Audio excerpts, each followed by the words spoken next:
लाडकी बहीण योजनेवर मंत्री अदिती तटकरे यांनी वक्तव्य केले। योजना निवडणुकीसाठी नाही तर महिलांच्या प्रत्यक्ष लाभासाठी आहे। योजनेचं श्रेय घेण्यापेक्षा योजनेचा लाभ महत्त्वाचा आहे, अशा शब्दात अदिती तटकरे यांनी टीका केली आहे।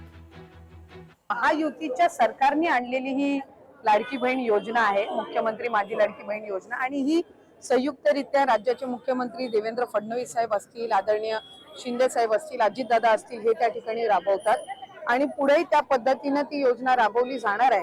त्याच्यामुळे विभाग म्हणून महिला व बाल विकास विभाग आम्ही हाच प्रयत्न करत असतो की त्या योजनेचा जो लाभ आहे तो माता भगिनींपर्यंत व्यवस्थित रितसर पोचावा। त्याच्यातून अनेक अशा माता भगिनी आहेत ज्यांचं आयुष्य स्थिरावलेलं आहे आणि आमच्यासाठी ती गोष्ट अतिशय समाधानकारक आहे। त्याच्यामुळे कुठे कोण किती श्रेय किंवा त्याचा प्रचाराचा कितपत मुद्दा आपण त्या ठिकाणी बनवायचा, याच्यापेक्षा जास्ती ती योजना चांगल्या पद्धतीने राबवणं आणि ती लोकांपर्यंत पोहोचणं, या गोष्टीकडे आम्ही जास्ती लक्ष केंद्रित करतो। लोकशाही मराठी ऐका, पहा, जागरूक रहा।